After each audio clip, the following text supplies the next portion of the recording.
2024 বৰ্ষৰ যি লোকসভা নিৰ্বাচন, এই লোকসভা নিৰ্বাচনৰ বাবে আমাৰ দলে ইয়াত বিজেপিক হৰুৱাৰ স্বাৰ্থত আমি ইণ্ডিয়া এলায়েন্সত আছোঁ। গতিকে এলায়েন্সৰ পৰা যদি আমাৰ দলক প্ৰাৰ্থিত্ব দিয়ে, তাৰ বাবে আমি যুঁজিবলৈ সাজু আছোঁ। আৰু যিহেতু আপোনালোকে জানে 3 নং Diphu Lok Sabha ST parliamentary constituency বৰ্তমান আমাৰ 3খন জিলাক সামৰি এটা সমষ্টি হয়, কাৰ্বি আংলং, ৱেষ্ট কাৰ্বি আংলং আৰু ডিমা হাছাও। গতিকে এই পাহাৰীয়া 3খন পাহাৰীয়া জিলাৰ যি ৰাইজৰ যি দীৰ্ঘদিনীয়া যি সমস্যা, ইয়াত বিশেষকৈ এটা ৰাজনৈতিক যি সমস্যা হিচাপে ইয়াত অট'নমাছ ষ্টেট এই দাবীটো আছে আৰু সুদীৰ্ঘ এটা 40 বছৰ হ'বলৈ গৈ আছে।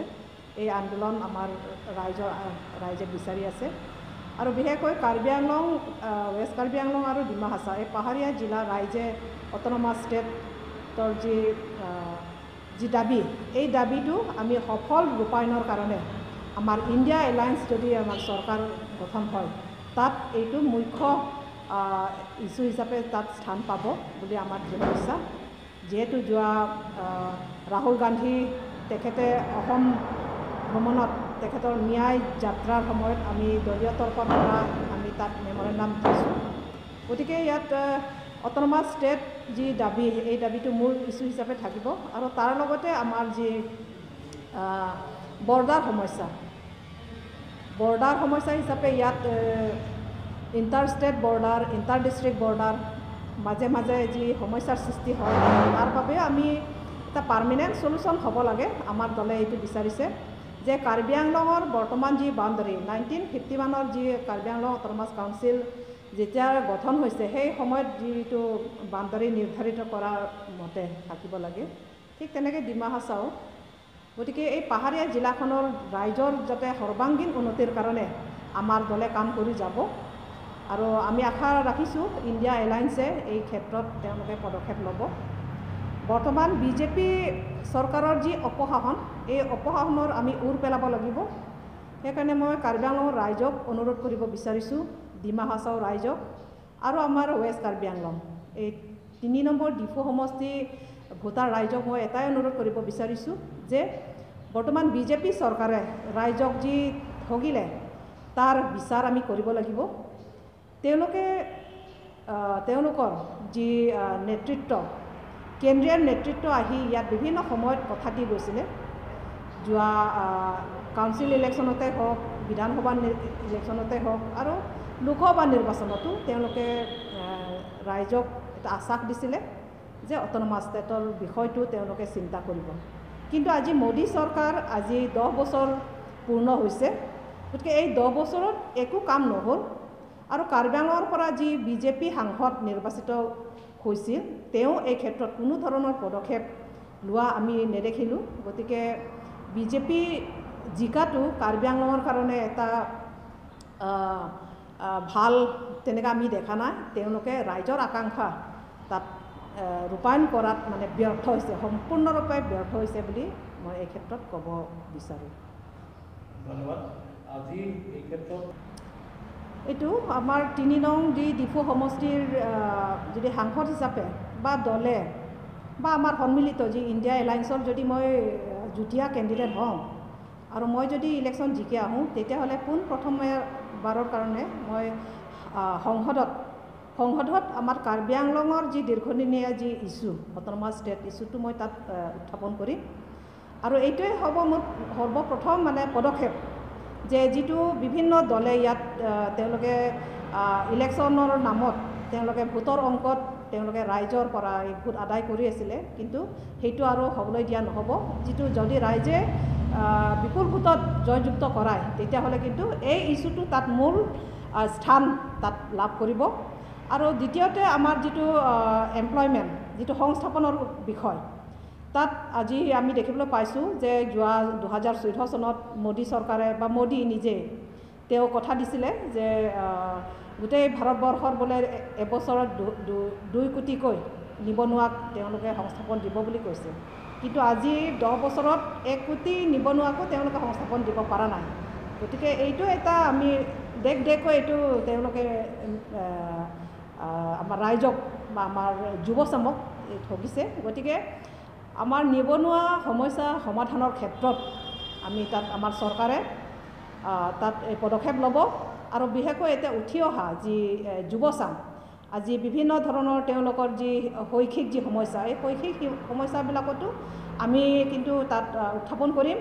আজি শিক্ষা ক্ষেত্ৰত যদি আমি এতিয়া বৰ্তমান চাবলৈ যাওঁ, এতিয়া দেখিবলৈ পাইছোঁ যে নতুন শিক্ষাৰ নীতিৰ আধাৰত যি ধৰণৰ এটা আমাৰ ছাত্ৰ ছাত্ৰীক তেওঁলোকে বিভিন্ন আজি সমস্যাত তেওঁলোকে ভুগিবলগীয়া হৈছে। আৰু আনফালে চৰকাৰৰ ভুল নীতিৰ বাবে আজি যি চৰকাৰী স্কুলবিলাকত তেওঁলোকে আজি প্ৰাইভেটাইজ কৰিবলৈ গৈ আছে। আৰু বহুতো স্কুল কলেজ ইভেন ইউনিভাৰ্চিটিলৈকে তেওঁলোকে আজি বন্ধ কৰাৰ কাৰণে চৰকাৰে যুঁজা চলাই আছে। গতিকে এই ক্ষেত্ৰতো আমি সম্পূৰ্ণৰূপে আমি ফাইট কৰি যাম। আৰু আজি বিভিন্ন শৈক্ষিক ক্ষেত্ৰতো তেওঁলোকে আজি প্ৰাইভেটাইজ কৰিব বিচাৰিছে। আৰু আমাৰ ইয়াতো আমি দেখিবলৈ পাইছোঁ যে স্বয়ং মুখ্যমন্ত্ৰীয়ে নিজৰ তেওঁলোকে প্ৰাইভেট স্কুল কলেজ খোলাত তেওঁলোকে ব্যস্ত হৈ আছে, য'ত নেকি চৰকাৰী স্কুলৰ আজি শিক্ষকসকলক তেওঁলোকে মাহিলী দৰমহা তেওঁলোকে আজি সময়মতে দিব পৰা নাই। আজি টেট নিযুক্তি আজি আমাৰ শিক্ষক শিক্ষয়িত্ৰীসকলক আজি কাৰ্বি আংলঙৰ সমস্যা আপোনালোকে সকলোৱে গম পাইছে। ইয়াত 15 মাহ 16 মাহ ধৰি আজি দৰমহা পোৱা নাই। তেতিয়াহ'লে ইয়াত তেওঁলোকে নতুনকৈ সংস্থাপনটো দিব পৰা নাই, কিন্তু যিসকল নেকি বৰ্তমান আছে তেওঁলোককো মানে সময়মতে এই স্কিমৰ দ্বাৰা কিন্তু মহিলাসকলক কোনো ধৰণৰ উন্নতি নহ'ব। আমি এইটোৱে ক'ব বিচাৰিছোঁ যে আজি মহিলাসকলক আজি যুৱচামক সংস্থাপন দিয়ক।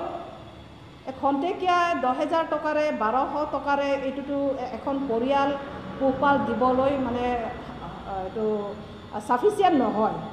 বৰ্তমান যিটো বয় বস্তুৰ যি দাম বাঢ়িছে, আজি আপোনালোকে চব ফালে যাওক, আজি বজাৰত সোমাব নোৱাৰি। আজি যি আৰ্থিক অৱস্থা, এইটো আৰ্থিক অৱস্থা আজি একদম অধপতনলৈ গৈছে। আজি সাধাৰণ ৰাইজৰ ওচৰত যদি আপুনি যায় তেতিয়া গম পাব যে বৰ্তমান আমাৰ কাৰ্বি আংলং কোনটো ষ্টেটাছত আছে।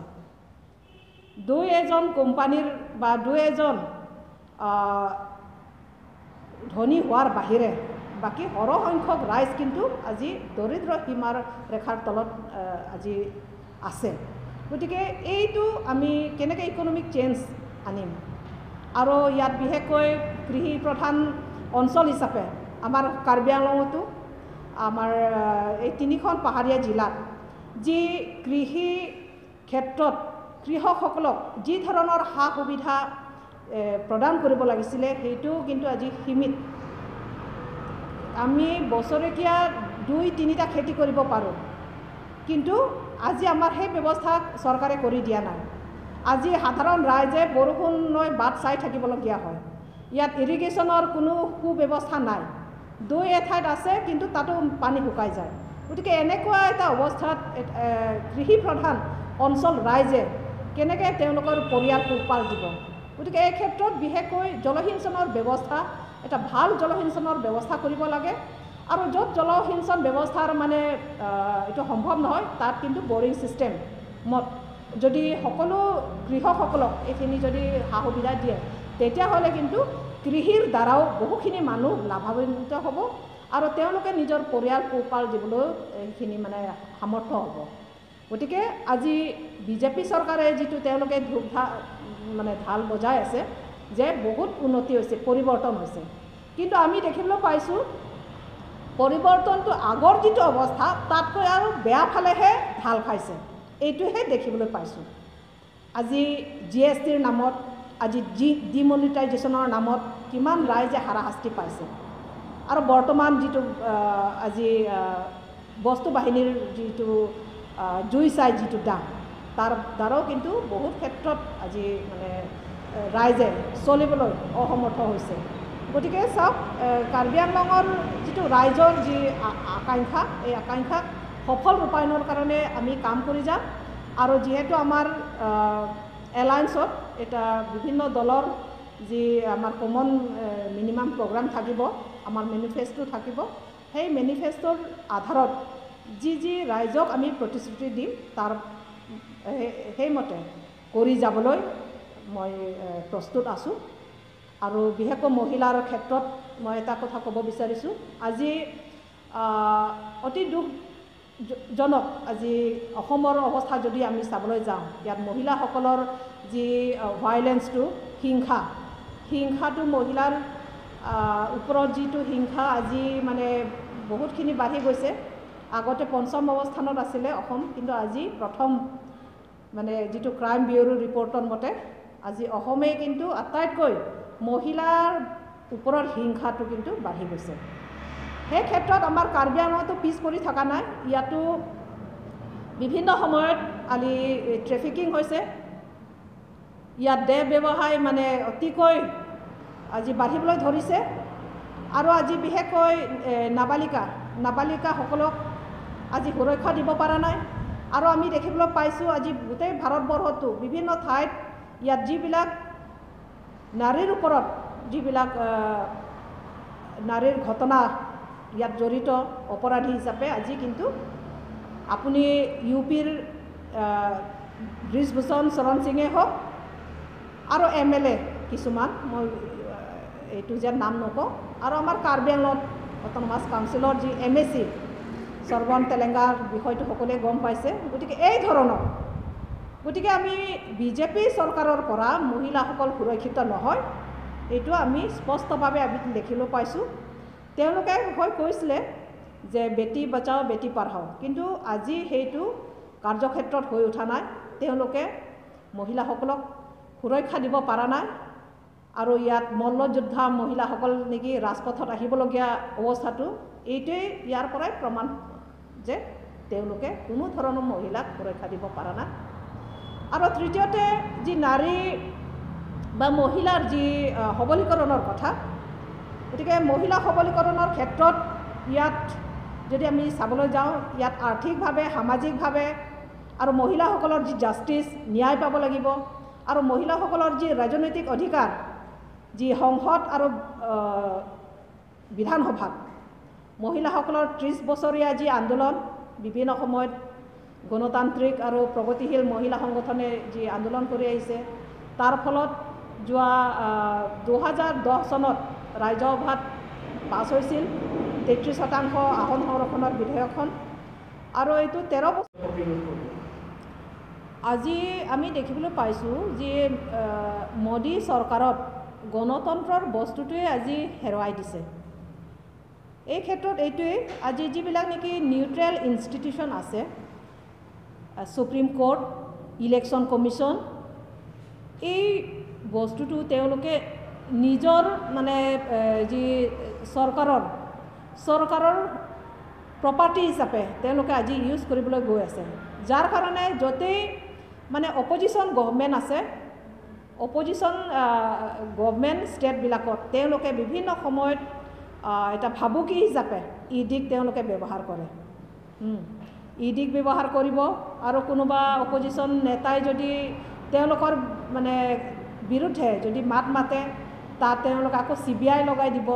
এই বিভিন্ন ধৰণৰ মানে যিবিলাক নেকি তেওঁলোকে আজি CBIকো এটা নিউট্ৰেল বুলি তেওঁলোকে ভাবা নাই, চৰকাৰৰ অংগ হিচাপে তেওঁলোকে ধৰি লৈছে। আৰু আজি ইলেকশ্যন কমিশ্যনকো তেওঁলোকে বিজেপিৰ এটা অংগ হিচাপে কৰিবলৈ গৈ আছে। আৰু আমি দেখিবলৈ পাইছোঁ যে বিভিন্ন যিবিলাক নেকি আজি ইডি, আজি দিল্লী যি চিফ মিনিষ্টাৰ বা দিল্লী যিটো আম আদমি পাৰ্টিয়ে তাত শাসন কৰি আছে, তেওঁলোকৰ মিনিষ্টাৰসকলকো ইডিৰ ভয় দেখুৱাই, CBI ভয় দেখুৱাই। আৰু ঝাৰখণ্ডতো আমি দেখিবলৈ পাইছোঁ, তাতো তেওঁলোকে বিজেপিলৈ মাতিছে, যদি বিজেপিত নাযায় তেওঁক বোলে জেলত দিব। এই ধৰণৰ মানে গণতন্ত্ৰ বস্তুটো তেওঁলোকে আজি কিন্তু একদম নাইকিয়া কৰিবলৈ বিচাৰিছে। সেইকাৰণে আমি কৈছোঁ এই ফেচিষ্ট বিজেপিক তেওঁলোকে যি মন যায় তাকে কৰিবলৈ গৈ আছে। গতিকে এনেকুৱা যদি হয়, তেতিয়া ভাৰতবৰ্ষৰ নিচিনা ইয়াত ইমান ডাঙৰ এটা পপুলেশ্যন থকা এটা ৰাষ্ট্ৰ, এই ৰাষ্ট্ৰত কিন্তু আমাৰ ভৱিষ্যতৰ কাৰণে এইটো কিন্তু মানে এটা ভাল লক্ষণ নহয়। সেইকাৰণে আমি গণতন্ত্ৰটো ৰিষ্ট'ৰ কৰিব বিচাৰিছোঁ। সেইকাৰণে ইণ্ডিয়া এলায়েন্সৰ প্ৰাসংগিকতা আছে আৰু সকলো আজি সচেতন নহ'লে আজি কাৰ্বি আংলঙেই হওক বা অসম বা গোটেই ভাৰতবৰ্ষত আজি সচেতন আৰু যিবিলাক নেকি প্ৰগতিশীল সেই মানে চিন্তাধাৰা ব্যক্তিসকলে আজি সম্পূৰ্ণৰূপে বুজি উঠিছে যে আজি মোদী চৰকাৰে এটা চামক তেওঁলোকে ডিজিটেল ইণ্ডিয়াৰ কথা কয় আৰু সাধাৰণ ৰাইজক কিন্তু ধৰ্মৰ নাম লৈ তেওঁলোকে কিন্তু ৰাজনীতি কৰি আছে গতিকে এই ধৰণৰ যি বিভাজন তেওঁলোকে আমাৰ সাম্প্ৰদায়িক যি বিভাজন আনিবলৈ চেষ্টা কৰি আছে কিন্তু তাৰ বিপক্ষে আমি সকলো থিয় দিব লাগিব নাগৰিক হিচাপে গতিকে মই এটাই অনুৰোধ কৰিব বিচাৰিছোঁ যে আমি যি ধৰণে আমি আছোঁ আমি ভালদৰে থাকিব লাগিব ইয়াত বিভিন্ন জাতি জনগোষ্ঠীৰ যি মিলনভূমি হিচাপে আছে গতিকে এই বস্তুটো আমি এটা সকলোৱে এই অৱস্থাটো আমি বজাই ৰাখিব লাগিব